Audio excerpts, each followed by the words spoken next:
सर्वशक्तिमान परमेश्वर के वचनों के पाठों का संग्रह।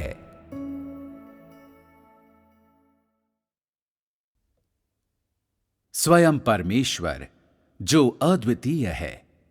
3 परमेश्वर का अधिकार। 2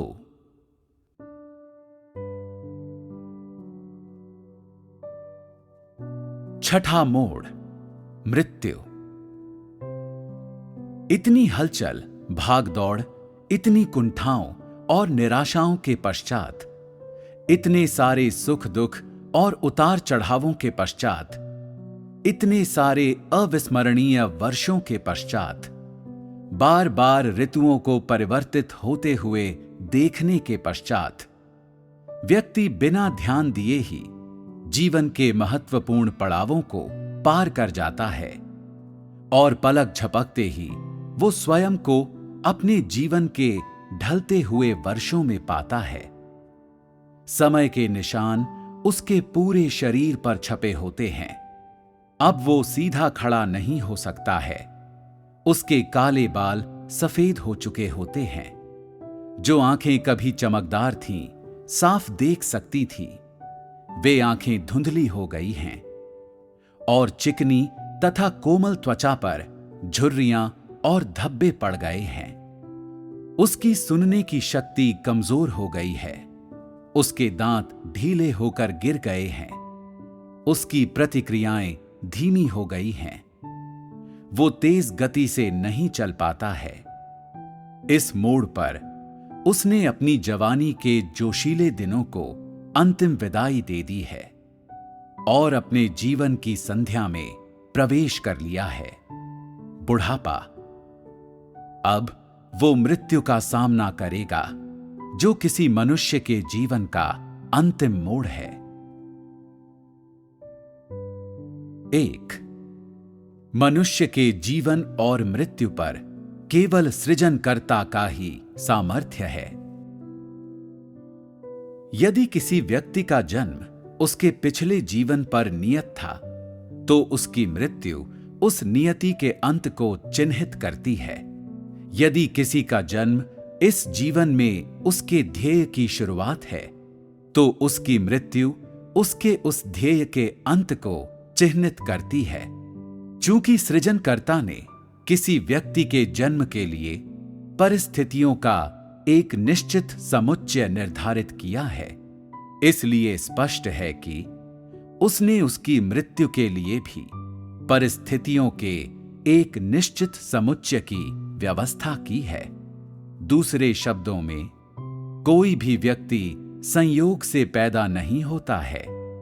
किसी भी व्यक्ति की मृत्यु अकस्मात नहीं होती है और जन्म और मृत्यु दोनों ही अनिवार्य रूप से उसके पिछले और वर्तमान जीवन से जुड़े हैं।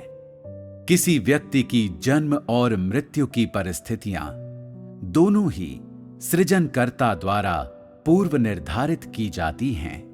ये व्यक्ति की नियति है और व्यक्ति का भाग्य है। चूंकि किसी व्यक्ति के जन्म के बारे में बहुत सारे स्पष्टीकरण होते हैं, वैसे ही ये भी सच है कि किसी व्यक्ति की मृत्यु भी विशेष परिस्थितियों के एक भिन्न समुच्चय में होगी।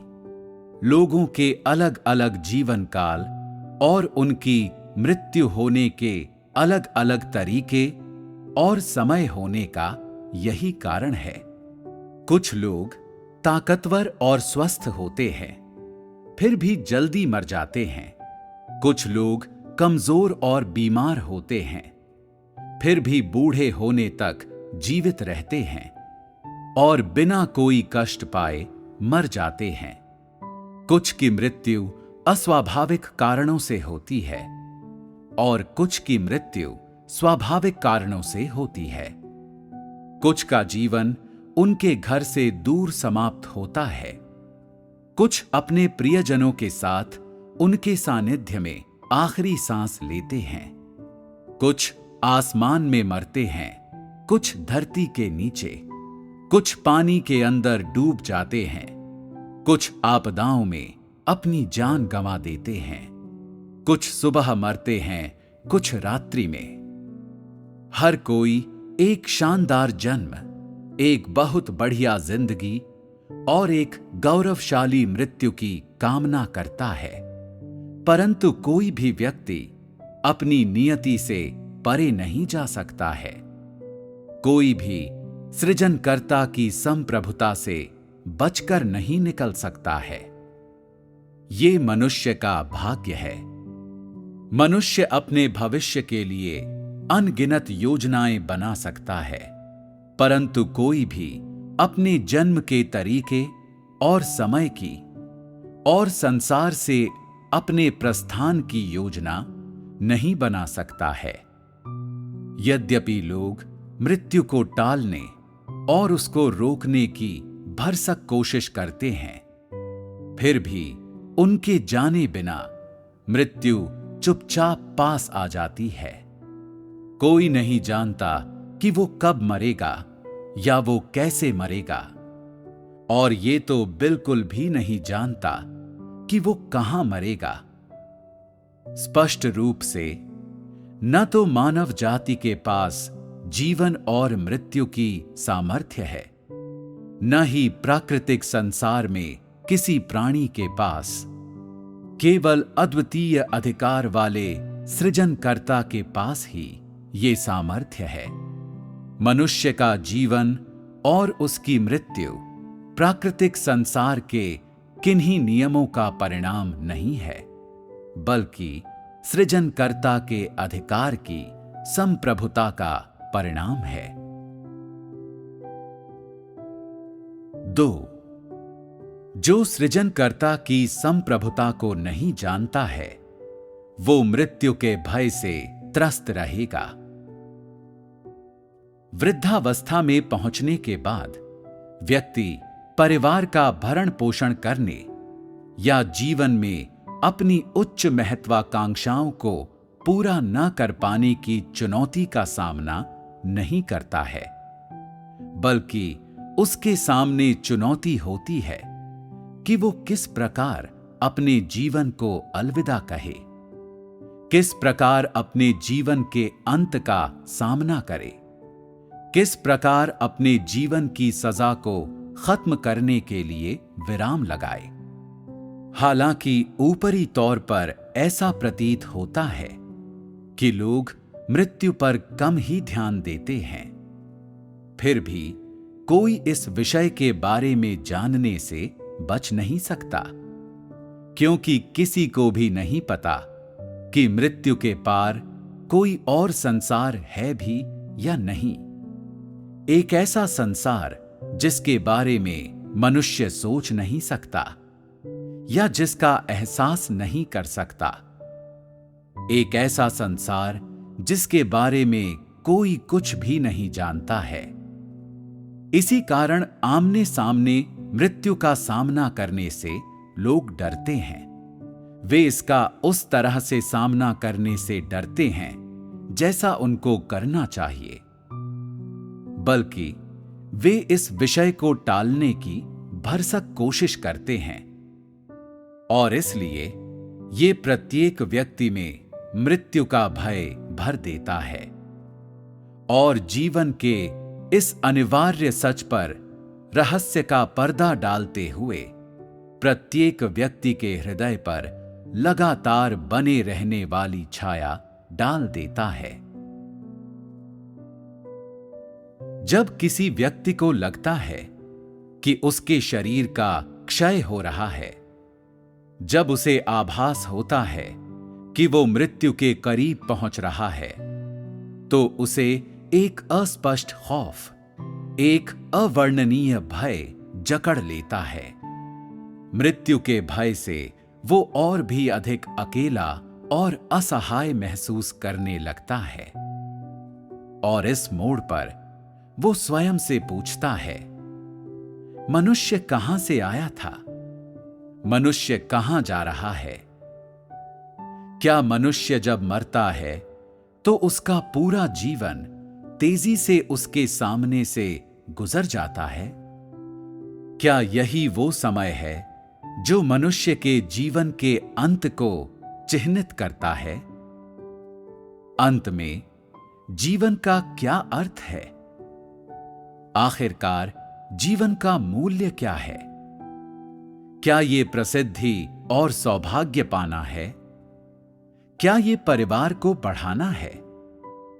चाहे इन विशेष प्रश्नों के बारे में किसी ने सोचा हो या नहीं, चाहे कोई मृत्यु से कितना भी डरता हो, प्रत्येक व्यक्ति के हृदय की गहराई में हमेशा से इन रहस्यों के बारे में जानने की इच्छा रही है।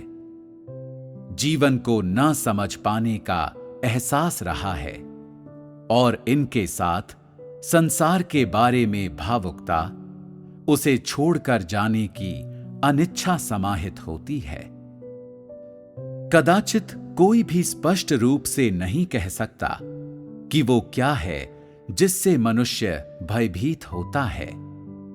वो क्या है जिसकी मनुष्य तलाश करना चाहता है। वो क्या है जिसके बारे में वो भावुक होता है और वो किसे पीछे छोड़ने को अनिच्छुक होता है। क्योंकि लोगों को मृत्यु से डर लगता है, इसलिए वे बहुत ज्यादा चिंता करते हैं। क्योंकि वे मृत्यु से डरते हैं, इसलिए ऐसा बहुत कुछ है जिसे वे छोड़ नहीं पाते। जब वे मरने वाले होते हैं तो कुछ लोग किसी न किसी बात को लेकर झल्लाते रहते हैं। वे अपने बच्चों, अपने प्रियजनों और धन संपत्ति के बारे में चिंता करते हैं। मानो चिंता करके वे उस पीड़ा और भय को मिटा सकते हैं जो मृत्यु लेकर आती है। मानो कि जीवित प्राणियों के साथ एक प्रकार की घनिष्ठता बनाए रखकर अपनी उस लाचारी और एकाकीपन से बच सकते हैं जो मृत्यु के साथ आती है। मनुष्य के हृदय की गहराई में एक अस्पष्ट सा भय होता है, अपने प्रियजनों से बिछुड़ने का भय, कभी नीले आसमान को न देख पाने का भय, कभी इस भौतिक संसार को न देख पाने का भय, अपने प्रियजनों के साथ की अभ्यस्त एक एकाकी आत्मा अपनी पकड़ को ढीला करने और नितांत अकेले एक अनजान और अपरिचित संसार में प्रस्थान नहीं करना चाहती है। 3. प्रसिद्धि और सौभाग्य की तलाश में बिताया गया जीवन व्यक्ति को मृत्यु के समय घबराहट में डाल देता है। सृजनकर्ता की संप्रभुता और उसके द्वारा पूर्व नियति के कारण एक एकाकी आत्मा को, जिसने शून्य से जीवन आरंभ किया था, माता पिता और परिवार मिलता है। मानव जाति का एक सदस्य बनने का अवसर मिलता है। मानव जीवन का अनुभव करने और दुनिया को देखने का अवसर मिलता है। इस आत्मा को सृजनकर्ता की संप्रभुता का अनुभव करने, सृजनकर्ता के सृजन की अद्भुतता को जानने और सबसे बढ़कर सृजनकर्ता के अधिकार को जानने और उसके अधीन होने का अवसर भी मिलता है। फिर भी अधिकांश लोग वास्तव में इस दुर्लभ और क्षण में गुजर जाने वाले अवसर को नहीं पकड़ते हैं। व्यक्ति भाग्य के विरुद्ध लड़ते हुए अपने पूरे जीवन भर की ऊर्जा को खत्म कर देता है। अपने परिवार का भरण पोषण करने की कोशिश में दौड़ भाग करते हुए और धन संपत्ति और हैसियत के बीच भागते हुए अपना सारा समय बिता देता है। जिन चीजों को लोग संजोकर रखते हैं वे हैं परिवार, पैसा और प्रसिद्धि। वे इन्हें जीवन में सबसे महत्वपूर्ण चीजों के रूप में देखते हैं। सभी लोग अपने भाग्य के बारे में शिकायत करते हैं, फिर भी वे अपने दिमाग में उन प्रश्नों को पीछे धकेल देते हैं जिनके बारे में जानना और समझना बहुत जरूरी है। मनुष्य जीवित क्यों है? मनुष्य को कैसे जीना चाहिए? जीवन का मूल्य और अर्थ क्या है? जब तक कि उनकी युवावस्था उनका साथ नहीं छोड़ देती, उनके बाल सफेद नहीं हो जाते और उनकी त्वचा पर झुर्रियां नहीं पड़ जाती, वे अपना सारा जीवन शोहरत और दौलत के पीछे भागने में ही लगा देते हैं। वे इस तरह तब तक जीते रहते हैं जब तक वे ये नहीं देख लेते कि प्रसिद्धि व सौभाग्य किसी का बुढ़ापा आने से रोक नहीं सकते हैं। धन हृदय के खालीपन को नहीं भर सकता है। जब तक वे ये नहीं समझ लेते हैं कि कोई भी व्यक्ति जन्म, उम्र के बढ़ने, बीमारी और मृत्यु के नियम से बच नहीं सकता है और नियति ने उनके लिए जो तय किया है, कोई भी उससे बचकर भाग नहीं सकता है।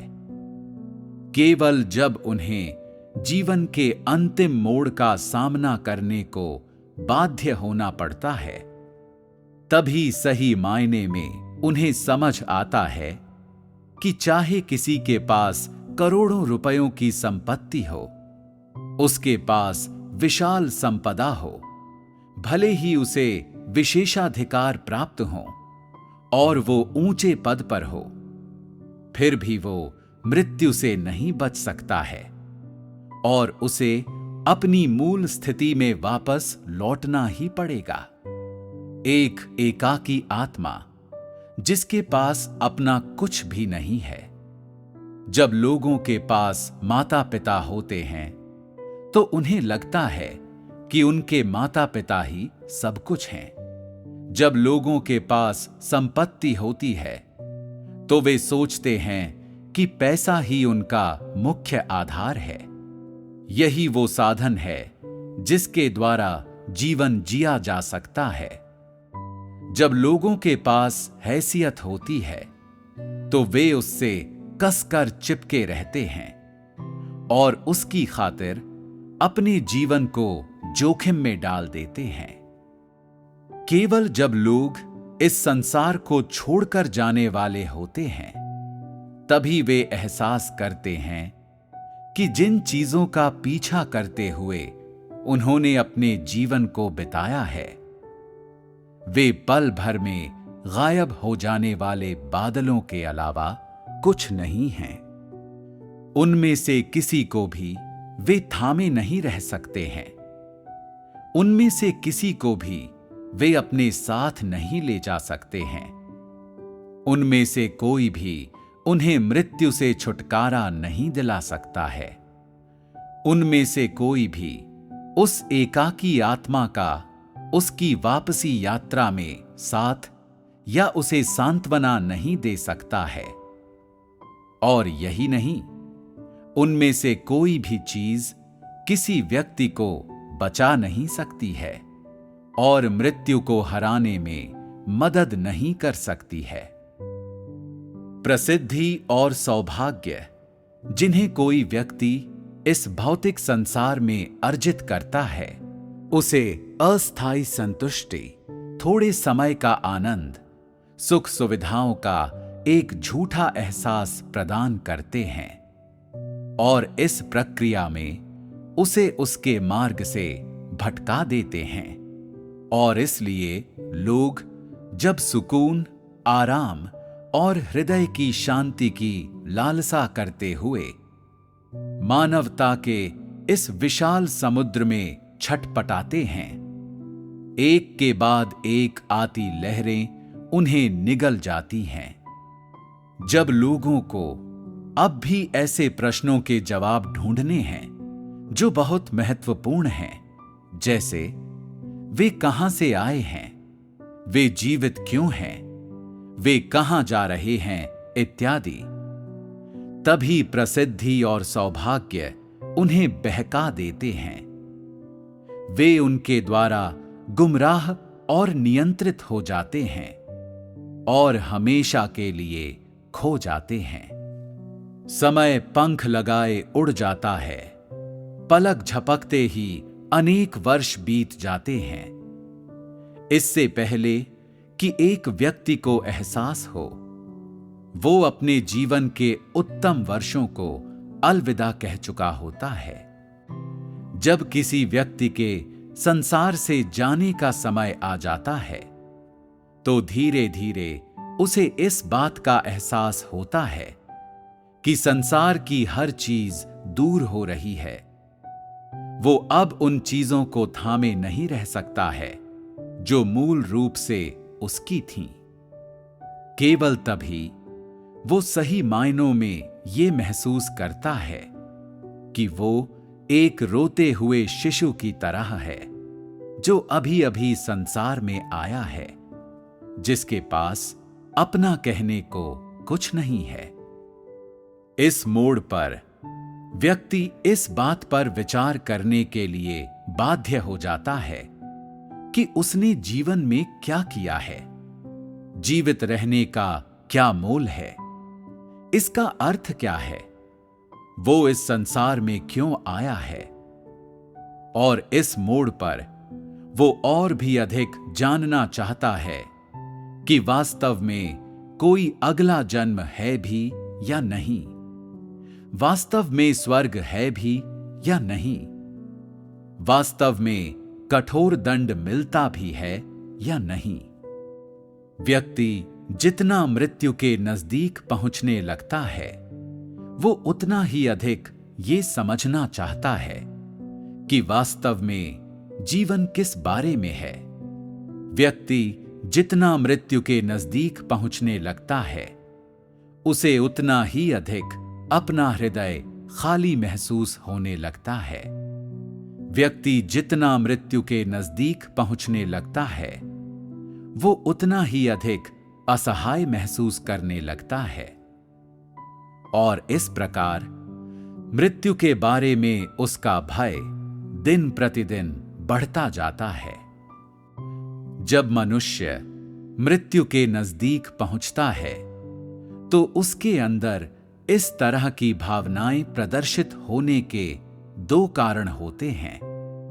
पहला, वो अपनी प्रसिद्धि और संपत्ति को खोने ही वाले होते हैं, जिन पर उनका जीवन आधारित था।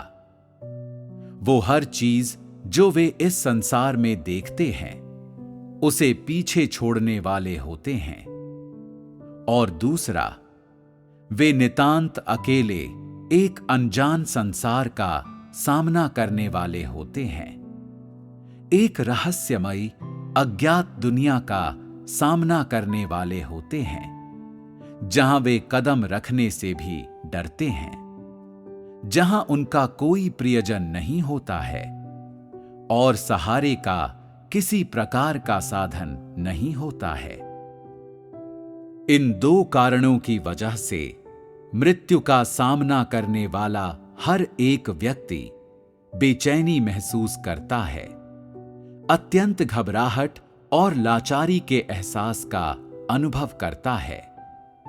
ऐसा एहसास जिसे उसने पहले कभी नहीं महसूस किया था।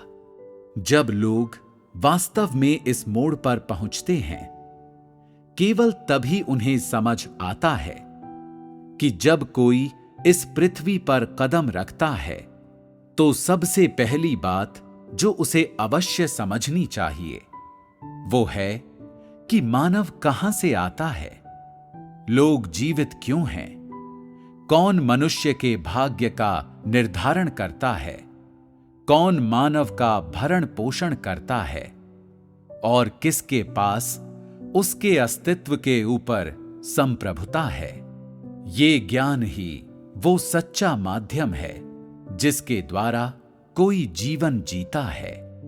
मानव के जीवित बचे रहने के लिए आवश्यक आधार है, न कि ये सीखना कि किस प्रकार अपने परिवार का भरण पोषण करें या किस प्रकार प्रसिद्धि और धन संपत्ति प्राप्त करें, किस प्रकार सबसे विशिष्ट लगें, या किस प्रकार और अधिक समृद्ध जीवन बिताएं। और ये तो बिल्कुल नहीं कि किस प्रकार दूसरों से आगे बढ़ें और उनके विरुद्ध सफलतापूर्वक प्रतिस्पर्धा करें। यद्यपि जीवित बचे रहने के जिन विभिन्न कौशल पर महारत हासिल करने के लिए लोग अपना जीवन गुजार देते हैं, वे भरपूर भौतिक सुख दे सकते हैं, लेकिन वे किसी मनुष्य के हृदय में कभी भी सच्ची शांति और तसल्ली नहीं ला सकते हैं, बल्कि इसके बदले वे लोगों को निरंतर उनकी दिशा से भटकाते हैं, लोगों के लिए स्वयं पर नियंत्रण रखना कठिन बनाते हैं और उन्हें जीवन का अर्थ सीखने के हर अवसर से वंचित कर देते हैं। उत्तरजीविता के ये कौशल इस बारे में उत्कंठा का एक अंतर प्रवाह पैदा करते हैं कि किस प्रकार सही ढंग से मृत्यु का सामना करें। इस तरह से लोगों के जीवन बर्बाद हो जाते हैं। सृजनकर्ता सभी के साथ निष्पक्ष ढंग से व्यवहार करता है, सभी को उसकी संप्रभुता का अनुभव करने और उसे जानने का जीवन भर का अवसर प्रदान करता है। फिर भी जब मृत्यु नजदीक आती है, जब मौत का साया उस पर मंडराता है, केवल तभी मनुष्य उस रोशनी को देखना आरंभ करता है और तब तक बहुत देर हो चुकी होती है। लोग अपना जीवन धन दौलत और प्रसिद्धि का पीछा करते हुए बिता देते हैं। वे इन तिनकों को ये सोचकर कसकर पकड़े रहते हैं कि केवल ये ही उनके जीवन का सहारा हैं, मानो कि उनके होने से वे निरंतर जीवित रह सकते हैं और मृत्यु से बच सकते हैं। परंतु जब मृत्यु उनके सामने खड़ी होती है, केवल तभी उन्हें समझ आता है कि ये चीजें उनकी पहुंच से कितनी दूर हैं, मृत्यु के सामने वे कितने कमजोर हैं, वे कितनी आसानी से बिखर जाते हैं, वे कितने एकाकी और असहाय हैं, और वे कहीं से सहायता नहीं मांग सकते हैं। उन्हें समझ आ जाता है कि जीवन को धन दौलत और प्रसिद्धि से नहीं खरीदा जा सकता है, कि कोई व्यक्ति चाहे कितना ही धनी क्यों ना हो, उसका पद कितना ही ऊंचा क्यों ना हो, मृत्यु के सामने सभी समान रूप से कंगाल और महत्वहीन हैं।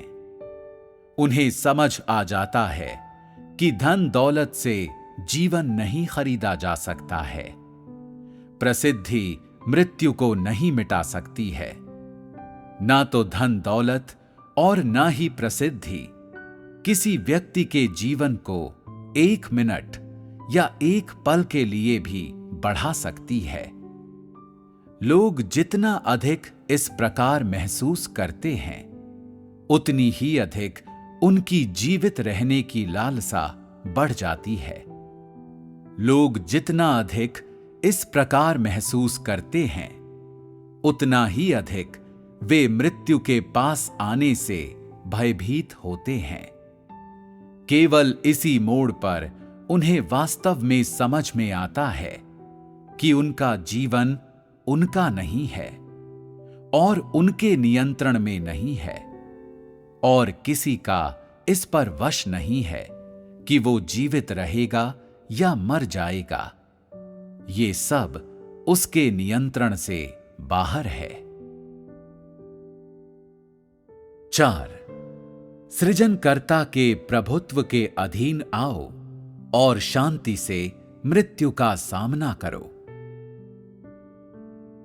जिस क्षण किसी व्यक्ति का जन्म होता है, तब एक एकाकी आत्मा पृथ्वी पर जीवन का अपना अनुभव आरंभ करती है। सृजनकर्ता के अधिकार का अपना अनुभव आरंभ करती है, जिसे सृजनकर्ता ने उसके लिए व्यवस्थित किया है। कहने की आवश्यकता नहीं कि ये उस व्यक्ति, उस आत्मा के लिए सृजनकर्ता की संप्रभुता का ज्ञान अर्जित करने का और उसके अधिकार को जानने का और उसे व्यक्तिगत रूप से अनुभव करने का सर्वोत्तम अवसर है। लोग सृजनकर्ता द्वारा उनके लिए लागू किए गए भाग्य के नियमों के अनुसार अपना जीवन जीते हैं, जिसे और किसी भी समझदार व्यक्ति के लिए, जिसके पास विवेक है, पृथ्वी पर कई दशकों तक जीवन गुजारने के बाद सृजनकर्ता की संप्रभुता को स्वीकार करना और उसके अधिकार को जान जाना कोई कठिन कार्य नहीं है। इसलिए प्रत्येक व्यक्ति के लिए कई दशकों के अपने जीवन अनुभवों के द्वारा ये समझना बहुत आसान है कि सभी मनुष्यों के भाग्य पूर्व नियत होते हैं, और ये समझना या इस बात का सार निकालना बहुत सरल होना चाहिए कि जीवित होने का अर्थ क्या है। जब कोई व्यक्ति जीवन की इन सीखों को आत्मसात करता है, तो धीरे धीरे उसकी समझ में आने लगता है कि जीवन कहां से आता है। ये समझने लगता है कि हृदय को सचमुच किसकी आवश्यकता है, कौन उसे जीवन के सही मार्ग पर ले जाएगा, मनुष्य के जीवन का ध्येय और लक्ष्य क्या होना चाहिए। धीरे धीरे वो समझने लगेगा कि यदि वो सृजनकर्ता की आराधना नहीं करता है, यदि वो उसके प्रभुत्व के अधीन नहीं आता है, तो जब मृत्यु का सामना करने का समय आएगा, जब उसकी आत्मा एक बार फिर से सृजनकर्ता का सामना करने वाली होगी, तब उसका हृदय असीमित भय और बेचैनी से भर जाएगा।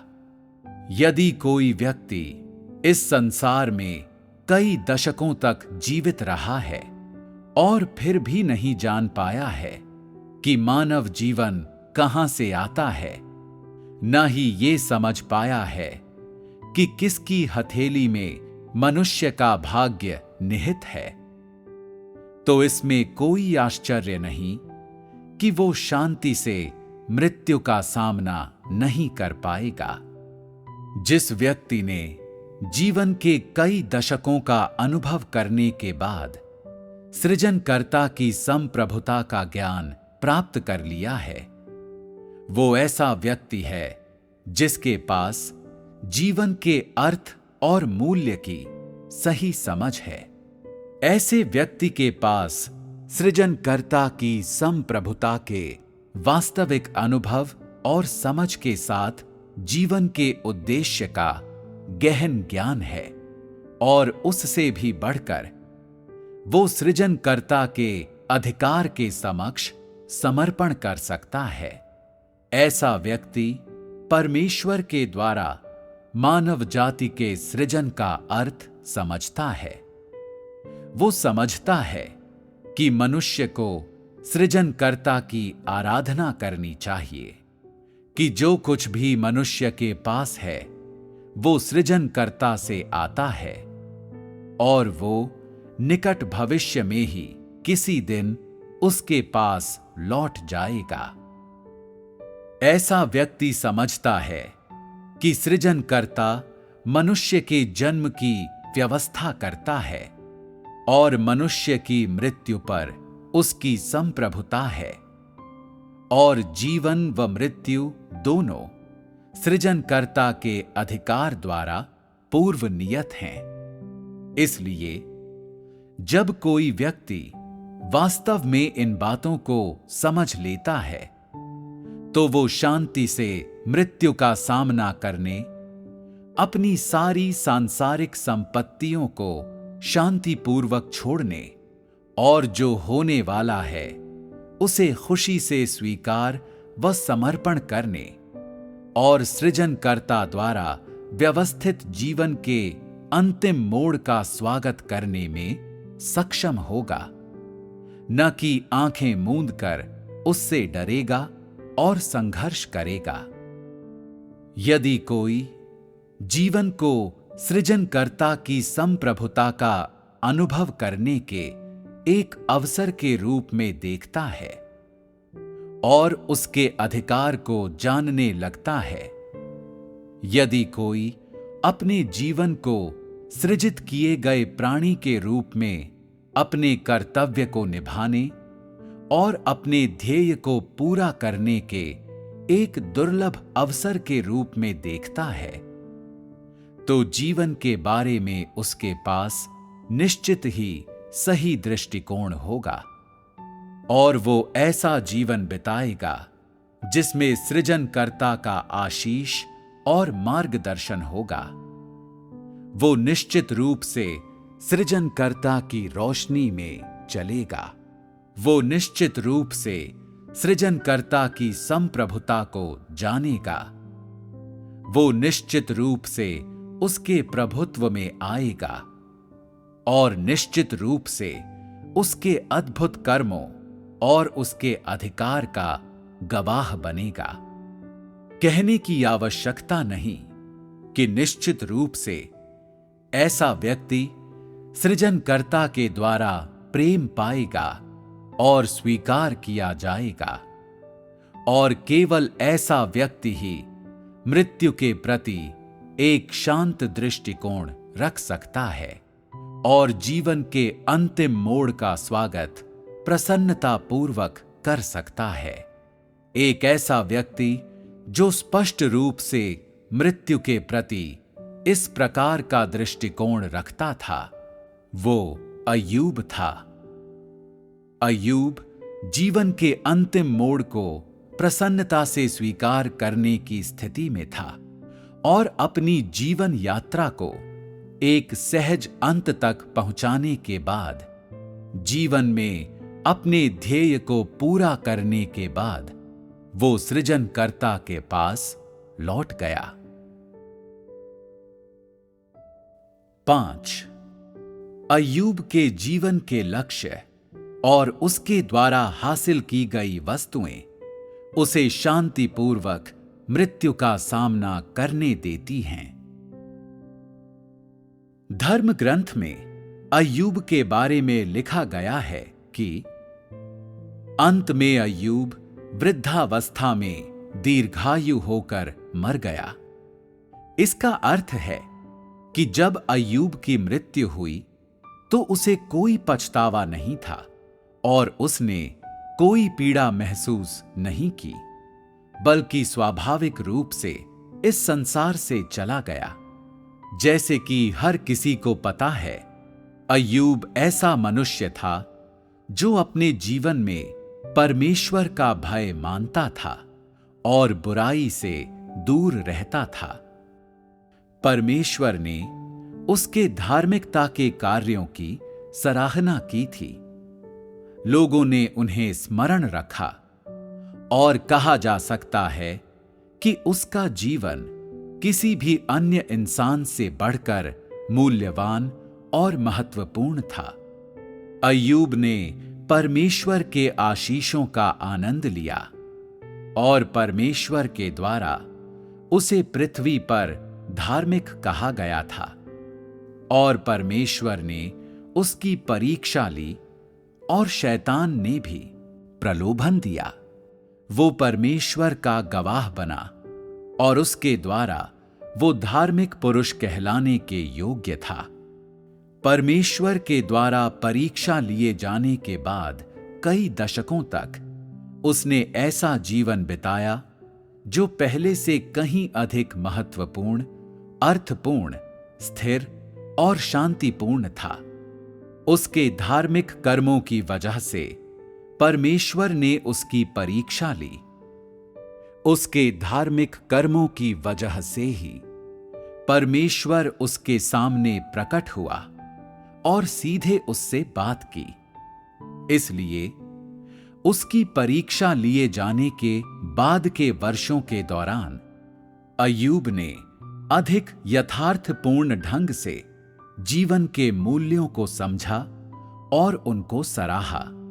सृजनकर्ता की संप्रभुता की और अधिक गहन समझ प्राप्त की और किस तरह सृजनकर्ता अपने आशीष देता है और वापस ले लेता है, इस बारे में और अधिक सटीक और निश्चित ज्ञान प्राप्त किया। अय्यूब की पुस्तक में दर्ज है कि यहोवा परमेश्वर ने अय्यूब को पहले की अपेक्षा कहीं अधिक आशीषें प्रदान की। सृजनकर्ता की संप्रभुता को जानने के लिए और मृत्यु का शांति से सामना करने के लिए उसने अय्यूब को और भी बेहतर स्थिति में रखा था। इसलिए अय्यूब जब वृद्ध हुआ और उसका सामना मृत्यु से हुआ, तो वो निश्चित रूप से अपनी संपत्ति के बारे में चिंतित नहीं हुआ होगा। उसे कोई चिंता नहीं थी, पछताने के लिए कुछ नहीं था और निस्संदेह वो मृत्यु से भयभीत नहीं था, क्योंकि उसने अपना संपूर्ण जीवन परमेश्वर का भय मानते हुए और बुराई से दूर रहते हुए बिताया था। उसके पास अपने स्वयं के अंत के बारे में चिंता करने का कोई कारण नहीं था। आज कितने लोग हैं जो वैसे व्यवहार कर सकते हैं जैसे अय्यूब ने किया था जब उसने अपनी मृत्यु का सामना किया? क्यों कोई भी व्यक्ति इस प्रकार के सरल बाह्य आचरण को बनाए रखने में सक्षम नहीं है? केवल एक ही कारण है। अय्यूब ने अपना जीवन विश्वास का अनुसरण करने, परमेश्वर की संप्रभुता को स्वीकारने एवं समर्पण करने की आत्मपरक खोज में बिताया था और इसी विश्वास, स्वीकृति और समर्पण के साथ उसने अपने जीवन के महत्वपूर्ण मोड़ों को पार किया था, अपने जीवन के अंतिम वर्षों को जिया था और अपने जीवन के अंतिम मोड़ का स्वागत किया था। अय्यूब ने चाहे जो भी अनुभव किया हो, जीवन में उसकी खोज और लक्ष्य पीड़ादायक नहीं थे, वरन सुखद थे। वो केवल उन आशीषों या प्रशंसाओं की वजह से खुश नहीं था जो सृजनकर्ता के द्वारा उसे प्रदान की गई थी, बल्कि अधिक महत्वपूर्ण रूप से अपनी खोजों और जीवन के लक्ष्यों की वजह से परमेश्वर से भय रखने और बुराई से दूर रहने के कारण अर्जित सृजनकर्ता की संप्रभुता के लगातार बढ़ने वाले ज्ञान और उसकी वास्तविक समझ की वजह से वो खुश था। और यही नहीं, सृजनकर्ता की संप्रभुता के अधीन होने के व्यक्तिगत अनुभवों की वजह से, परमेश्वर के अद्भुत कर्मों की वजह से और मनुष्य और परमेश्वर के सह अस्तित्व, परिचय और पारस्परिक समझ के नाजुक फिर भी अविस्मरणीय अनुभवों और स्मृतियों की वजह से वो खुश था। अय्यूब उस आराम और प्रसन्नता की वजह से खुश था जो सृजनकर्ता की इच्छा को जानने से आई थी, उस सम्मान की वजह से जो ये देखने के बाद उभरा था कि परमेश्वर कितना महान, अद्भुत, प्यारा एवं विश्वसनीय है। अय्यूब बिना किसी कष्ट के अपनी मृत्यु का सामना इसलिए कर पाया क्योंकि वो जानता था कि मरने के बाद वो सृजनकर्ता के पास लौट जाएगा।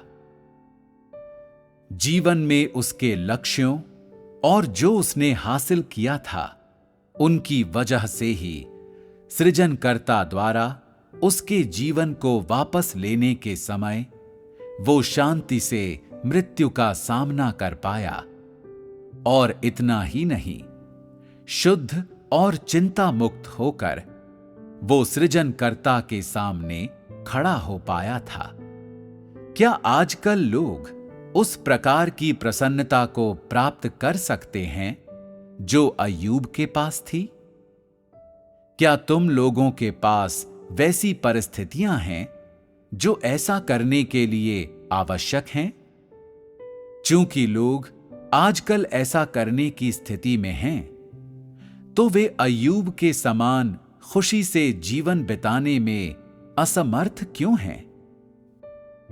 वे मृत्यु के भय के कष्ट से बच निकलने में असमर्थ क्यों हैं? मृत्यु का सामना करते समय कुछ लोगों का पेशाब निकल जाता है, कुछ कांपते हैं, मूर्छित हो जाते हैं, स्वर्ग और मनुष्य के विरुद्ध समान रूप से घोर निंदा करते हैं, यहां तक कि कुछ रोते और विलाप करते हैं। ये किसी भी तरह से स्वाभाविक प्रतिक्रियाएं नहीं हैं, जो अचानक तब घटित होती हैं जब मृत्यु नजदीक आने लगती है।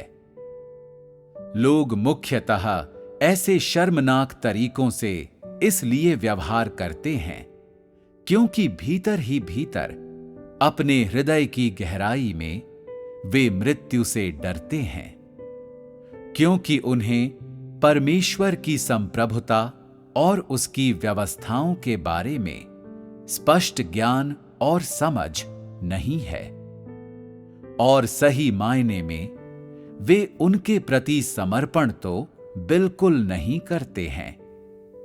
लोग इस तरह व्यवहार इसलिए करते हैं क्योंकि वे केवल स्वयं ही हर चीज की व्यवस्था और उसे संचालित करना चाहते हैं, अपने भाग्य, अपने जीवन और मृत्यु को नियंत्रित करना चाहते हैं। इसलिए ये आश्चर्य की बात नहीं कि लोग कभी भी मृत्यु के भय से बच नहीं पाते हैं। 6. केवल सृजनकर्ता की संप्रभुता को स्वीकार करके ही कोई व्यक्ति उसकी ओर लौट सकता है। जब किसी के पास सृजनकर्ता की संप्रभुता और उसकी व्यवस्थाओं का स्पष्ट ज्ञान और अनुभव नहीं होगा, तो भाग्य और मृत्यु के बारे में उसका ज्ञान आवश्यक रूप से असंगत होगा।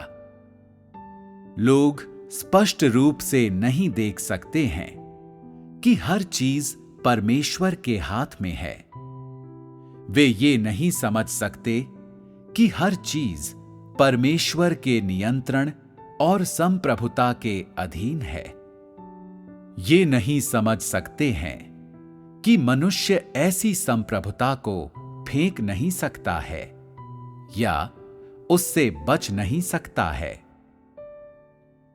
और इसी कारण जब उनका मृत्यु का सामना करने का समय आता है, उनके आखिरी शब्दों, चिंताओं एवं पछतावों का कोई अंत नहीं होता है।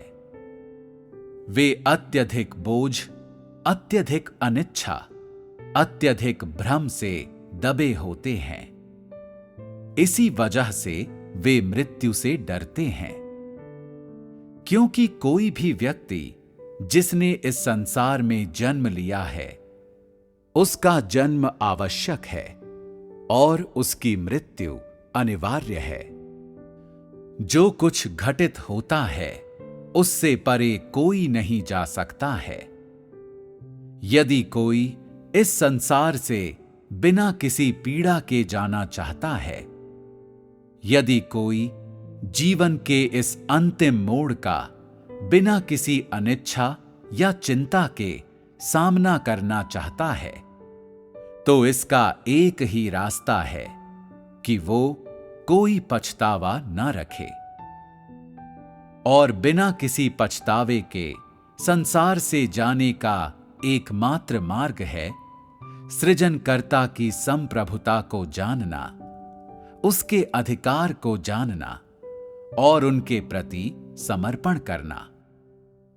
केवल इसी तरह से कोई व्यक्ति मानवीय लड़ाई झगड़ों, बुराइयों और शैतान के बंधन से दूर रह सकता है और केवल इसी तरह से ही कोई व्यक्ति अय्यूब के समान सृजनकर्ता के द्वारा निर्देशित और आशीष प्राप्त जीवन जी सकता है। ऐसा जीवन जो स्वतंत्र और मुक्त हो, ऐसा जीवन जिसका मूल्य और अर्थ हो, ऐसा जीवन जो सत्यनिष्ठ और खुले हृदय का हो। केवल इसी तरह कोई अय्यूब के समान सृजनकर्ता के द्वारा परीक्षा लिए जाने और वंचित किए जाने के प्रति, सृजनकर्ता के आयोजनों और उसकी व्यवस्थाओं के प्रति समर्पण कर सकता है। केवल इसी तरह से ही कोई व्यक्ति जीवन भर सृजनकर्ता की आराधना कर सकता है और उसकी प्रशंसा अर्जित कर सकता है, जैसा कि अय्यूब ने किया था, और उसकी आवाज को सुन सकता है और उसे अपने समक्ष प्रकट होते हुए देख सकता है। केवल इसी तरह से ही कोई व्यक्ति अय्यूब के समान बिना किसी पीड़ा, चिंता और पछतावे के प्रसन्नता के साथ जी और मर सकता है। केवल इसी तरह से कोई व्यक्ति अय्यूब के समान प्रकाश में जीवन बिता सकता है और अपने जीवन के हर मोड़ में प्रकाश से होकर गुजर सकता है। अपनी यात्रा को प्रकाश में बिना किसी व्यवधान के पूरा कर सकता है और अनुभव करने, सीखने और एक सृजित प्राणी के रूप में सृजनकर्ता की संप्रभुता के बारे में जानने के अपने ध्येय को सफलतापूर्वक प्राप्त कर सकता है और प्रकाश में मृत्यु को प्राप्त कर सकता है और उसके पश्चात एक सृजित किए गए प्राणी के रूप में हमेशा सृजनकर्ता की तरफ खड़ा हो सकता है और उसकी सराहना पा सकता है। सृजनकर्ता की संप्रभुता को जानने के अवसर को मत छोड़ो। ऊपर वर्णन किए गए 6 मोड़ सृजनकर्ता के द्वारा निर्धारित किए गए ऐसे महत्वपूर्ण चरण हैं जिनसे होकर प्रत्येक सामान्य व्यक्ति को अपने जीवन में गुजरना ही होगा। मानव परिप्रेक्ष्य से इनमें से हर एक मोड़ वास्तविक है, किसी से भी बचकर निकला नहीं जा सकता है और सभी सृजनकर्ता की पूर्वयति और उसकी संप्रभुता से संबंध रखते हैं। इसलिए एक मनुष्य के लिए इनमें से प्रत्येक मोड़ एक महत्वपूर्ण जांच चौकी है और इनमें से प्रत्येक से आसानी से किस प्रकार गुजरा जाए, ये एक गंभीर प्रश्न है जिसका अब तुम लोग सामना करते हो। अनेक दशक जो किसी मानव जीवन को बनाते हैं, वे ना तो लंबे होते हैं और ना ही छोटे। जन्म और वयस्क होने के बीच के लगभग 20 वर्ष पलक झपकते ही बीत जाते हैं और यद्यपि जीवन के इस मोड़ पर किसी व्यक्ति को वयस्क माना जाता है, फिर भी इस आयु वर्ग के लोग मानव जीवन और मानव के भाग्य के बारे में लगभग कुछ भी नहीं जानते हैं। जैसे जैसे वे और अधिक अनुभव प्राप्त करते हैं, वे धीरे धीरे अधेड़ अवस्था की ओर कदम रखते हैं। 30-40 की उम्र में लोग जीवन और भाग्य के बारे में आरंभिक अनुभव अर्जित करते हैं, किंतु इन चीजों के बारे में उनके विचार अभी भी बिल्कुल अस्पष्ट होते हैं। कुछ लोग 40 वर्ष की उम्र के बाद ही मनुष्य जाति और सृजनकर्ता को समझना आरंभ करते हैं, जिनका सृजन परमेश्वर ने किया था, और ये समझने लगते हैं कि वास्तव में मानव जीवन क्या है, मनुष्य का भाग्य क्या है। कुछ लोगों के पास काफी लंबे समय से परमेश्वर के अनुयायी रहने और अधेड़ अवस्था में पहुंचने के बाद भी परमेश्वर की संप्रभुता का सटीक ज्ञान और उसकी परिभाषा नहीं होती। सच्चा समर्पण होने का तो बिल्कुल ही सवाल नहीं उठता है। कुछ लोग आशीषों को पाने की चाह करने के अलावा किसी भी चीज की परवाह नहीं करते हैं, और यद्यपि वे लंबी उम्र जी चुके हैं, फिर भी वे मनुष्य के भाग्य पर सृजनकर्ता की संप्रभुता के तथ्य को बिल्कुल नहीं जानते और समझते हैं, और इसलिए उन्होंने परमेश्वर के आयोजनों और उसकी व्यवस्थाओं के प्रति समर्पण के व्यावहारिक सबक में एक छोटा सा कदम तक नहीं रखा है। ऐसे लोग पूरी तरह से मूर्ख हैं और उनका जीवन व्यर्थ है। यदि मानव जीवन की समयावधियों को लोगों के जीवन के अनुभवों के स्तर और मनुष्य के भाग्य के उनके ज्ञान के अनुसार विभाजित किया जाए, तो मोटे तौर पर उन्हें 3 अवस्थाओं में बांटा जा सकता है। पहली अवस्था है युवावस्था, जो जन्म से लेकर मध्य वय के बीच के वर्ष होते हैं, या जन्म से लेकर 30 वर्ष की आयु तक।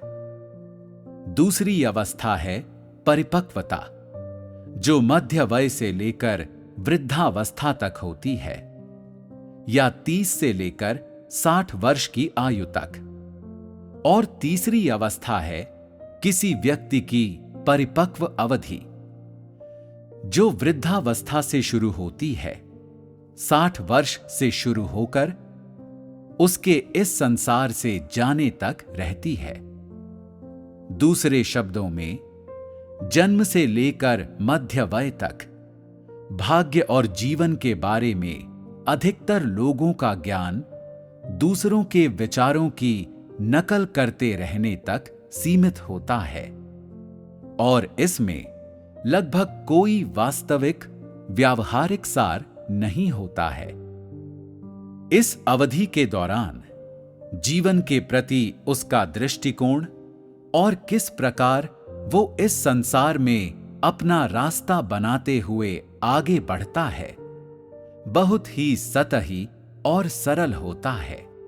ये उसके किशोर वय की अवधि है।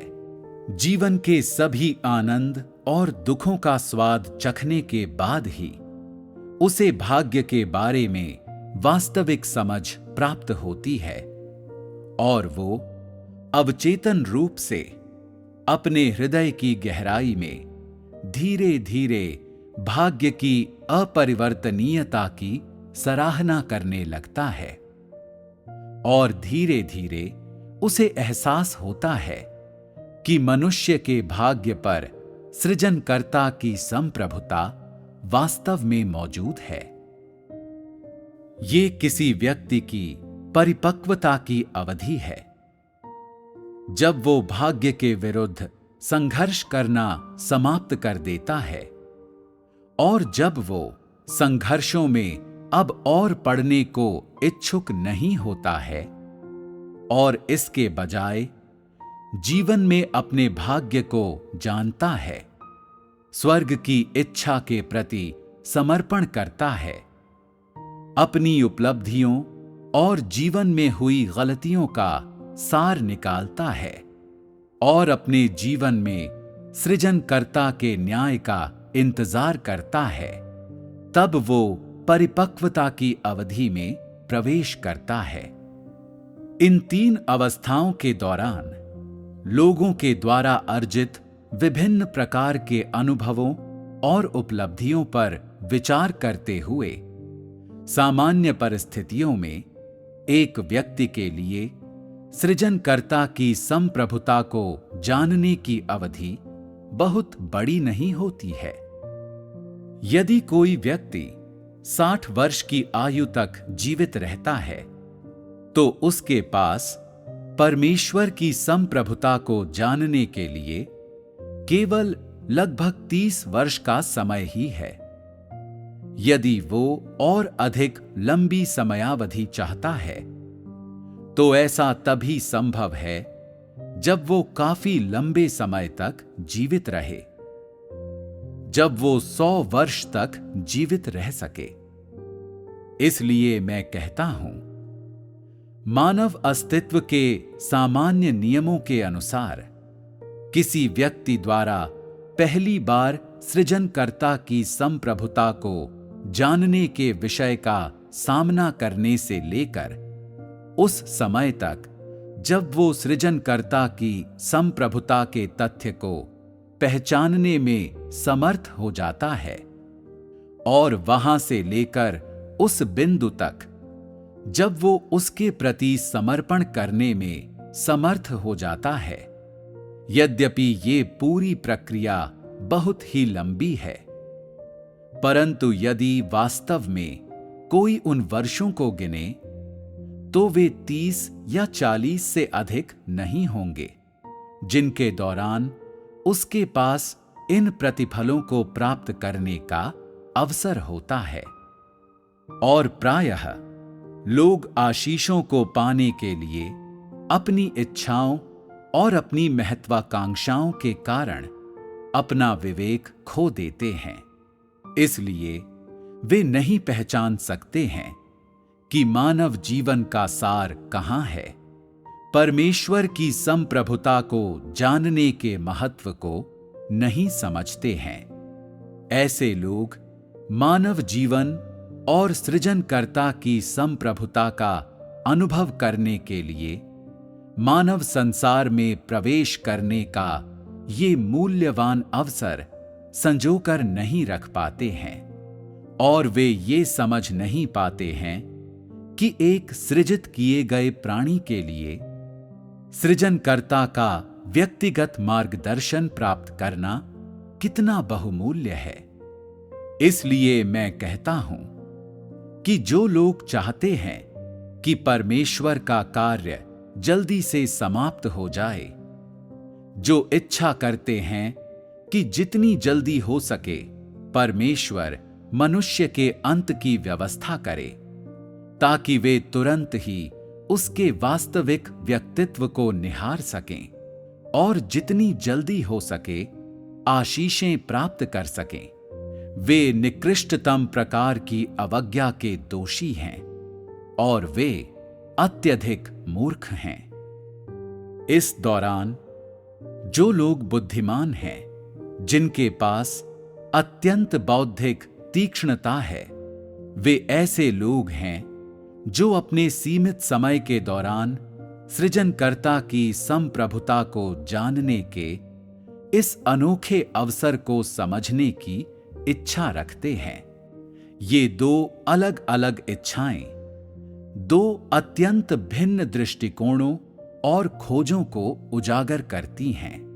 जो लोग आशीषों की खोज करते हैं वे स्वार्थी और नीच हैं।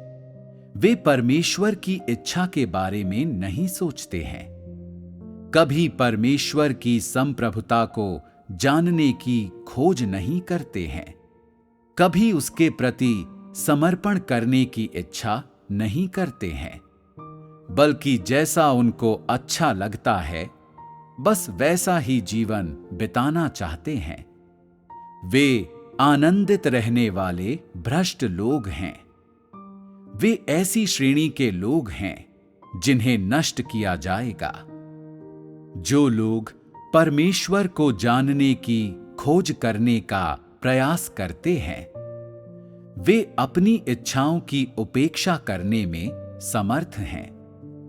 वे परमेश्वर की संप्रभुता और परमेश्वर की व्यवस्थाओं के प्रति समर्पण करने के लिए तैयार हैं, और वे इस प्रकार के लोग बनने की कोशिश करते हैं जो परमेश्वर के अधिकार के प्रति समर्पित हैं और परमेश्वर की इच्छा पूरी करते हैं। ऐसे लोग प्रकाश में रहते हैं, परमेश्वर की आशीषों के बीच जीवन जीते हैं और निश्चित रूप से परमेश्वर के द्वारा उनकी प्रशंसा की जाएगी। चाहे कुछ भी हो, मानव पसंद बेकार है और मनुष्य का इस बात पर कोई वश नहीं है कि परमेश्वर का कार्य कितना समय लेगा। लोगों के लिए यही अच्छा है कि वे अपने आप को परमेश्वर के आयोजनों पर छोड़ दें और उसकी संप्रभुता के प्रति समर्पण कर दें।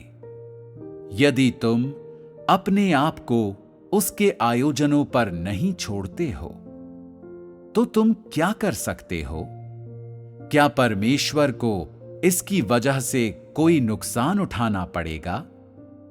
यदि तुम अपने आप को उसके आयोजनों पर नहीं छोड़ते हो, इसके बजाय हर चीज अपने हाथ में लेने की कोशिश करते हो, तो तुम एक मूर्खतापूर्ण चुनाव कर रहे हो और अंततः केवल तुम ही हो जिसे नुकसान उठाना पड़ेगा।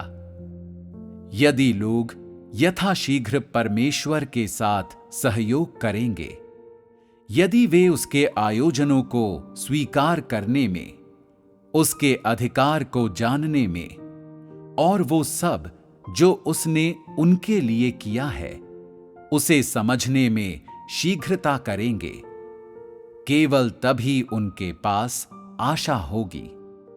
केवल इसी तरह से वे अपने जीवन को व्यर्थ में नहीं बिताएंगे। केवल तभी वे उद्धार प्राप्त करेंगे। कोई भी इस सच्चाई को नहीं बदल सकता है कि परमेश्वर मनुष्य के भाग्य पर संप्रभुता रखता है। जो कुछ मैंने अभी अभी कहा है, उसे सुनने के बाद क्या भाग्य के बारे में तुम लोगों का विचार बदला है? तुम लोग मनुष्य के भाग्य पर परमेश्वर की संप्रभुता के तथ्य को किस प्रकार समझते हो? इसे साधारण शब्दों में कहें तो परमेश्वर के अधिकार के अधीन प्रत्येक व्यक्ति सक्रिय या निष्क्रिय रूप से उसकी संप्रभुता और उसकी व्यवस्थाओं को स्वीकार करता है। और चाहे कोई व्यक्ति अपने जीवन के दौरान कैसे भी संघर्ष क्यों ना करता हो, भले ही वो कितने ही टेढ़े मेढ़े पथों पर क्यों ना चलता हो, अंत में वो सृजनकर्ता के द्वारा उसके लिए निर्धारित भाग्य के परिक्रमा पथ पर वापस लौट आएगा। ये सृजनकर्ता के अधिकार की अजेयता है और इसी तरह उसका अधिकार ब्रह्मांड पर नियंत्रण करता और उसे संचालित करता है। यही अजेयता, इस तरह का नियंत्रण और संचालन उन नियमों के लिए उत्तरदायी है जो सभी चीजों के जीवन का निर्धारण करते हैं, जो मनुष्यों को बिना किसी हस्तक्षेप के बार बार पुनर्जन्म लेने देते हैं, जो इस संसार को नियमित रूप से चलाते और दिन प्रतिदिन साल दर साल आगे बढ़ाते रहते हैं। तुम लोगों ने इन सभी तथ्यों को देखा है और चाहे सतही तौर पर समझो या गहराई से, तुम लोग उन्हें समझते हो। तुम लोगों की समझ की गहराई, सत्य के बारे में तुम लोगों के अनुभव और ज्ञान पर, और परमेश्वर के बारे में तुम लोगों के ज्ञान पर निर्भर करती है। तुम सत्य की वास्तविकता को कितनी अच्छी तरह से जानते हो। तुम्हारे पास परमेश्वर के वचनों का कितना अनुभव है। तुम परमेश्वर के सार और उसके स्वभाव को कितनी अच्छी तरह से जानते हो। ये सब चीजें परमेश्वर की संप्रभुता और उसकी व्यवस्थाओं के बारे में तुम्हारी समझ की गहराई को प्रदर्शित करती हैं। क्या परमेश्वर की संप्रभुता और उसकी व्यवस्थाएं इस बात पर निर्भर करती हैं कि मनुष्य उसके प्रति समर्पण करता है या नहीं? क्या ये तथ्य कि परमेश्वर इस अधिकार को धारण करता है, इस बात के द्वारा निर्धारित होता है कि मानव जाति उसके प्रति समर्पण करती है या नहीं? परिस्थितियां चाहे जो भी हों, परमेश्वर का अधिकार अस्तित्व में रहता है। समस्त परिस्थितियों में परमेश्वर अपने विचारों और अपनी इच्छाओं के अनुरूप प्रत्येक मनुष्य के भाग्य और सभी चीजों पर नियंत्रण और उनकी व्यवस्था करता है। ये मनुष्यों के बदलने की वजह से नहीं बदलेगा और ये मनुष्य की इच्छा से स्वतंत्र है और समय, स्थान और भूगोल में होने वाले किन्हीं भी परिवर्तनों द्वारा इसे नहीं बदला जा सकता है, क्योंकि परमेश्वर का अधिकार उसका सार ही है। चाहे मनुष्य परमेश्वर की संप्रभुता को जानने और स्वीकार करने में समर्थ हो या ना हो, और चाहे मनुष्य इसके प्रति समर्पण करने में समर्थ हो या ना हो, ये मनुष्य के भाग्य पर परमेश्वर की संप्रभुता के सच को जरा सा भी नहीं बदलता है। अर्थात परमेश्वर की संप्रभुता के प्रति मनुष्य भले ही कोई भी दृष्टिकोण क्यों ना रखे, ये इस सच को नहीं बदल सकता है कि परमेश्वर मनुष्य के भाग्य और सभी चीजों पर संप्रभुता रखता है। चाहे तुम परमेश्वर की संप्रभुता के प्रति समर्पण न भी करो, तब भी वो तुम्हारे भाग्य को नियंत्रित करता है। चाहे तुम उसकी संप्रभुता को न भी जान सको, फिर भी उसका अधिकार अस्तित्व में रहता है। परमेश्वर का अधिकार और मनुष्य के भाग्य पर उसकी संप्रभुता मनुष्य की इच्छा से स्वतंत्र हैं और मनुष्य की प्राथमिकताओं और पसंद के अनुसार बदलते नहीं हैं। परमेश्वर का अधिकार हर घंटे और हर एक क्षण पर हर जगह है। स्वर्ग और पृथ्वी समाप्त हो जाएंगे, पर उसका अधिकार कभी समाप्त नहीं होगा, क्योंकि वो स्वयं परमेश्वर है। उसके पास अद्वितीय अधिकार है और उसका अधिकार लोगों, घटनाओं या चीजों के द्वारा, समय या भूगोल के द्वारा प्रतिबंधित या सीमित नहीं होता है। परमेश्वर हमेशा अपने अधिकार को काम में लाता है, अपनी ताकत दिखाता है, हमेशा की तरह अपने प्रबंधन कार्य को करता रहता है। वो हमेशा सभी चीजों पर शासन करता है, सभी चीजों का भरण पोषण करता है और सभी चीजों का आयोजन करता है, ठीक वैसे ही जैसे उसने हमेशा से किया है। इसे कोई नहीं बदल सकता है। ये एक सच्चाई है। ये चिरकाल से अपरिवर्तनीय सत्य है। उस व्यक्ति के लिए उचित दृष्टिकोण और अभ्यास जो परमेश्वर के अधिकार के प्रति समर्पण करने की इच्छा रखता है।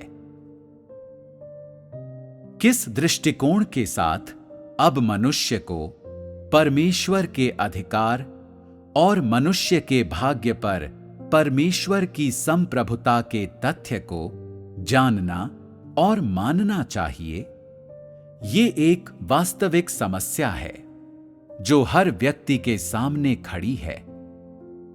जीवन की वास्तविक समस्याओं का सामना करते समय तुम्हें किस प्रकार परमेश्वर के अधिकार और उसकी संप्रभुता को जानना और समझना चाहिए?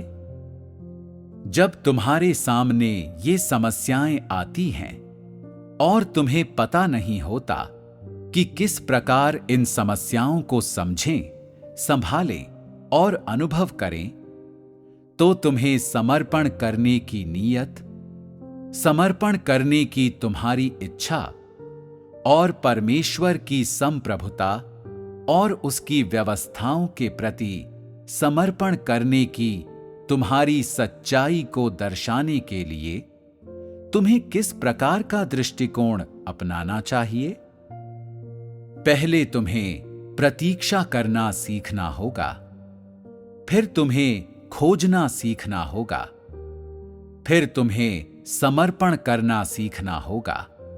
प्रतीक्षा का अर्थ है परमेश्वर के समय की प्रतीक्षा करना, उन लोगों, घटनाओं एवं चीजों की प्रतीक्षा करना जो उसने तुम्हारे लिए व्यवस्थित की हैं, और उसकी इच्छा स्वयं को धीरे धीरे तुम्हारे सामने प्रकट करे, इसकी प्रतीक्षा करना। खोजने का अर्थ है परमेश्वर द्वारा निर्धारित लोगों, घटनाओं और चीजों के माध्यम से तुम्हारे लिए परमेश्वर के जो विचारशील इरादे हैं, उनका अवलोकन करना और उन्हें समझना, उनके माध्यम से सत्य को समझना जो मनुष्यों को अवश्य पूरा करना चाहिए, उसे समझना और उन सच्चे मार्गों को समझना जिनका उन्हें पालन अवश्य करना चाहिए। ये समझना कि परमेश्वर मनुष्यों में किन परिणामों को प्राप्त करने का अभिप्राय रखता है और उनमें किन उपलब्धियों को पाना चाहता है। निस्संदेह समर्पण करने का अर्थ उन लोगों, घटनाओं और चीजों को स्वीकार करना है जो परमेश्वर ने आयोजित की हैं।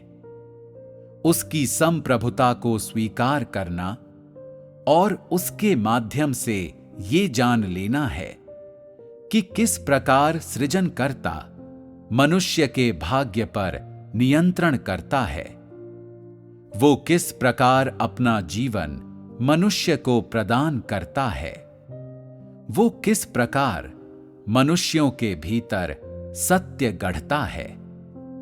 परमेश्वर की व्यवस्थाओं और संप्रभुता के अधीन सभी चीजें प्राकृतिक नियमों का पालन करती हैं, और यदि तुम परमेश्वर को अपने लिए सभी चीजों की व्यवस्था करने और उन पर नियंत्रण करने देने का संकल्प करते हो, तो तुम्हें प्रतीक्षा करना सीखना चाहिए, तुम्हें खोज करना सीखना चाहिए और तुम्हें समर्पण करना सीखना चाहिए। हर उस व्यक्ति को जो परमेश्वर में अधिकार के प्रति समर्पण करना चाहता है, ये दृष्टिकोण अवश्य अपनाना चाहिए, और हर वो व्यक्ति जो परमेश्वर की संप्रभुता और उसकी व्यवस्थाओं को स्वीकार करना चाहता है, उसे ये मूलभूत गुण अवश्य रखना चाहिए। इस प्रकार का दृष्टिकोण रखने के लिए, इस प्रकार की योग्यता धारण करने के लिए तुम लोगों को और अधिक कठिन परिश्रम करना होगा और सच्ची वास्तविकता में प्रवेश करने का तुम्हारे लिए यही एकमात्र तरीका है। परमेश्वर को अपने अद्वितीय स्वामी के रूप में स्वीकार करना उद्धार पाने का पहला कदम है। परमेश्वर के अधिकार से संबंधित सत्य ऐसे सत्य हैं जिन्हें प्रत्येक व्यक्ति को गंभीरता से लेना चाहिए, अपने हृदय से अनुभव करना और समझना चाहिए, क्योंकि ये सत्य प्रत्येक व्यक्ति के जीवन को प्रभावित करते हैं। प्रत्येक व्यक्ति के अतीत, वर्तमान और भविष्य पर इनका प्रभाव पड़ता है, उन महत्वपूर्ण मोड़ों को प्रभावित करते हैं जिनसे प्रत्येक व्यक्ति को जीवन में अवश्य गुजरना है। परमेश्वर की संप्रभुता के मनुष्य के ज्ञान पर और उस दृष्टिकोण पर प्रभाव पड़ता है जिसके साथ उसे परमेश्वर के अधिकार का सामना करना चाहिए। और स्वाभाविक ही है कि प्रत्येक व्यक्ति के अंतिम गंतव्य पर प्रभाव पड़ता है। इसलिए उन्हें जानने और समझने के लिए जीवन भर की ऊर्जा लगती है। जब तुम परमेश्वर के अधिकार को पूरे विश्वास से देखोगे, जब तुम परमेश्वर की संप्रभुता को स्वीकार करोगे, तब तुम परमेश्वर के अधिकार के अस्तित्व के सत्य को धीरे धीरे जानने और समझने लगोगे। किंतु यदि तुम परमेश्वर के अधिकार को कभी नहीं पहचान पाते हो और कभी भी उसकी संप्रभुता को स्वीकार नहीं करते हो, तब चाहे तुम कितने ही वर्ष क्यों ना जीवित रहो, तुम परमेश्वर की संप्रभुता का थोड़ा सा भी ज्ञान प्राप्त नहीं करोगे। यदि तुम सचमुच परमेश्वर के अधिकार को जानते और समझते नहीं हो, तो जब तुम मार्ग के अंत में पहुंचोगे, तो भले ही तुमने वर्षों तक परमेश्वर में विश्वास किया हो, तुम्हारे पास अपने जीवन में दिखाने के लिए कुछ नहीं होगा और स्वाभाविक रूप से मनुष्य के भाग्य पर परमेश्वर की संप्रभुता के बारे में तुम्हारे पास थोड़ा भी ज्ञान नहीं होगा। क्या ये बहुत ही दुखदाई बात नहीं है? इसलिए तुम जीवन में चाहे कितनी ही दूर तक क्यों ना चले हो, तुम अब चाहे कितने ही वृद्ध क्यों ना हो गए हो, तुम्हारी शेष यात्रा चाहे कितनी ही लंबी क्यों ना हो, पहले तुम्हें परमेश्वर के अधिकार को पहचानना होगा और उसे गंभीरता पूर्वक लेना होगा और इस सच को स्वीकार करना होगा कि परमेश्वर तुम्हारा अद्वितीय स्वामी है। मनुष्य के भाग्य पर परमेश्वर की संप्रभुता से संबंधित इन सत्यों का स्पष्ट और सटीक ज्ञान और समझ प्राप्त करना सभी के लिए एक अनिवार्य सबक है। मानव जीवन को जानने और सत्य को प्राप्त करने की एक कुंजी है। परमेश्वर को जानने वाला जीवन, इसके अध्ययन का मूल क्रम ऐसा ही है। इसका सभी को हर दिन सामना करना होगा और इससे कोई बच नहीं सकता है। यदि तुम में से कोई इस लक्ष्य तक पहुंचने के लिए छोटा मार्ग लेना चाहता है, तो मैं अब तुमसे कहता हूं कि ये असंभव है। यदि तुम परमेश्वर की संप्रभुता से बच निकलना चाहते हो तो ये और भी अधिक असंभव है। परमेश्वर ही मनुष्य का एकमात्र प्रभु है। परमेश्वर ही मनुष्य के भाग्य का एकमात्र स्वामी है और इसलिए मनुष्य के लिए अपने भाग्य पर नियंत्रण करना असंभव है और उससे बाहर निकलना असंभव है। किसी व्यक्ति की योग्यताएं चाहे कितनी ही असाधारण क्यों ना हो, वो दूसरों के भाग्य को प्रभावित नहीं कर सकता है। दूसरों के भाग्य को आयोजित, व्यवस्थित, नियंत्रित या परिवर्तित तो बिल्कुल नहीं कर सकता है। केवल स्वयं अद्वितीय परमेश्वर ही मनुष्य के लिए सभी चीजों को निर्धारित करता है, क्योंकि केवल वही अद्वितीय अधिकार धारण करता है जो मनुष्य के भाग्य पर संप्रभुता रखता है और इसलिए केवल सृजनकर्ता ही मनुष्य का अद्वितीय स्वामी है। परमेश्वर का अधिकार न केवल सृजित की गई मानव जाति के ऊपर, बल्कि मनुष्यों को दिखाई न देने वाले अनसृजे प्राणियों के ऊपर, तारों के ऊपर और ब्रह्मांड के ऊपर संप्रभुता रखता है। ये एक निर्विवाद सच है, ऐसा सच जो वास्तव में विद्यमान है, जिसे कोई मनुष्य या चीज बदल नहीं सकती है।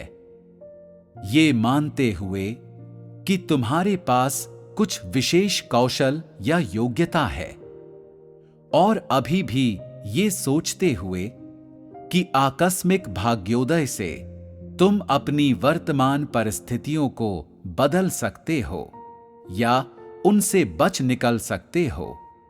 चीजें जैसी हैं उनसे तुम में से कोई अभी भी असंतुष्ट है। यदि तुम मानवीय प्रयासों के माध्यम से अपने भाग्य को बदलने का और उसके द्वारा दूसरों से विशिष्ट दिखाई देने और परिणाम स्वरूप प्रसिद्धि और सौभाग्य अर्जित करने का प्रयास करते हो, तो मैं तुमसे कहता हूं कि तुम अपने लिए चीजों को कठिन बना रहे हो। तुम केवल समस्याओं को आमंत्रित कर रहे हो। तुम अपनी ही कब्र खोद रहे हो।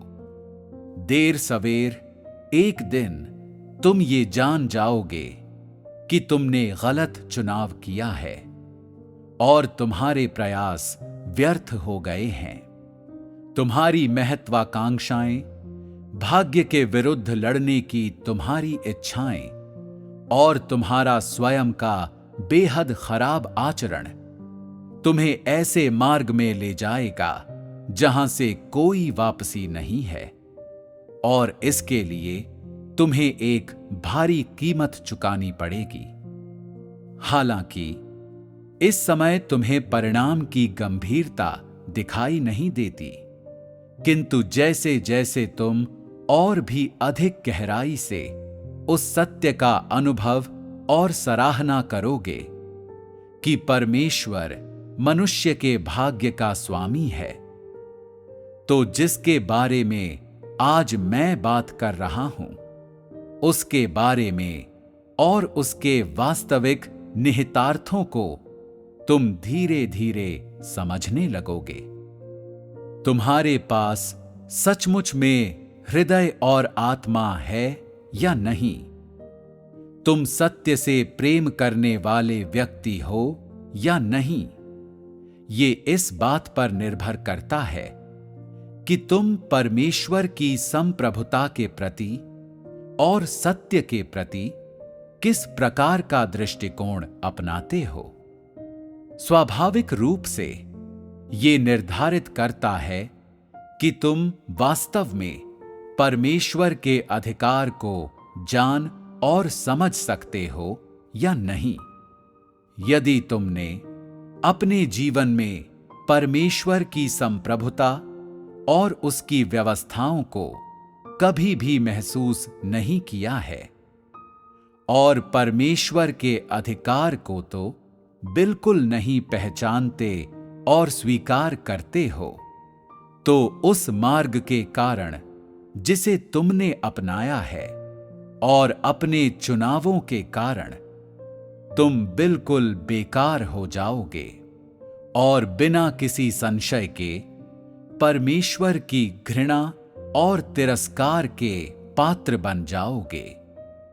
परंतु वे लोग जो परमेश्वर के कार्य में उसके परीक्षणों को स्वीकार कर सकते हैं, उसकी संप्रभुता को स्वीकार कर सकते हैं, उसके अधिकार के प्रति समर्पण कर सकते हैं और धीरे धीरे उसके वचनों का वास्तविक अनुभव प्राप्त कर सकते हैं, वे परमेश्वर के अधिकार के वास्तविक ज्ञान को, उसकी संप्रभुता की वास्तविक समझ को प्राप्त कर चुके होंगे और वे सचमुच में सृजनकर्ता के अधीन आ गए होंगे।